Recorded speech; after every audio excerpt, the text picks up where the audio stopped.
Yerusalem dalam pandangan Al-Quran dan kekeliruan Israel.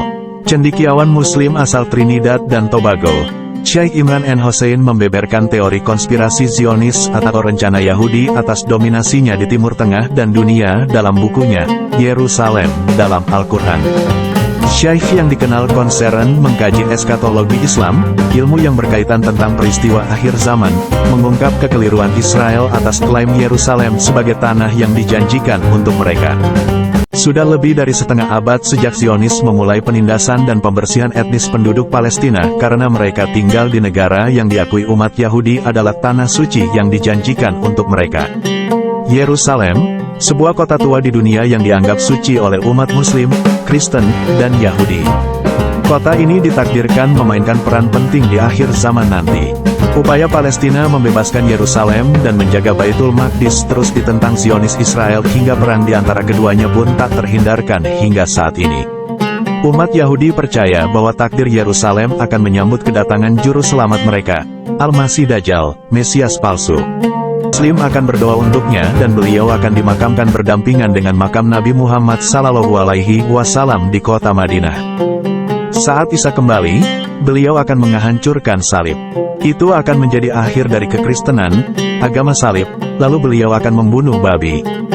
Dari Abu Hurairah, Rasulullah SAW bersabda, "Demi Dia yang menggenggam jiwaku, putra Maryam, Nabi Isa, akan segera turun ke tengah-tengah kalian sebagai pemimpin yang adil.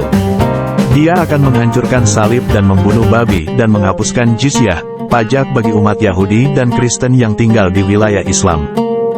Dan kemudian Allah akan mengirim Ya'juj dan Ma'juj dan mereka akan turun dengan berkerumun dari setiap ketinggian. Yang pertama dari mereka akan melewati Danau Tiberias dan meminumnya. Dan ketika yang terakhir dari mereka lewat, dia akan berkata, dulu di sini ada air." Sahih Muslim.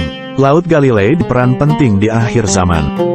Al-Quran menyatakan umat Yahudi menjadi begitu terikat pada kepercayaan yang salah, bahwa Yerusalem adalah pusat keimanan yang tidak ada sesuatu pun di dunia ini dapat mengubahnya.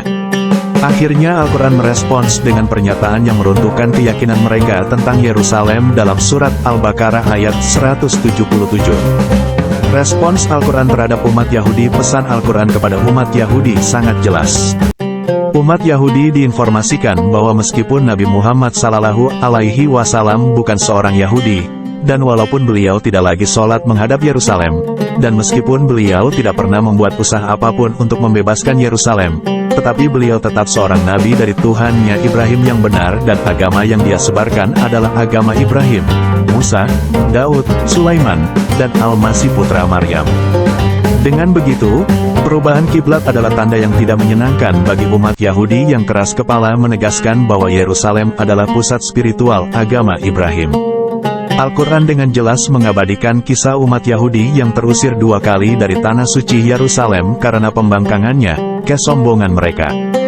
Berikut kisahnya diabadikan Al-Quran, yang artinya, "Dan telah kami tetapkan terhadap Bani Israel dalam kitab itu, sesungguhnya kalian akan membuat kerusakan di muka bumi ini 2 kali, dan kalian pasti akan menyombongkan diri dengan kesombongan yang besar.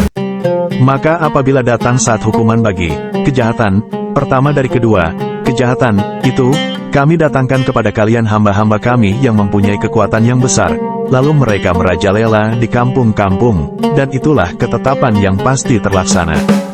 Kemudian kami berikan kepada kalian giliran untuk mengalahkan mereka kembali, dan kami membantu kalian dengan harta kekayaan dan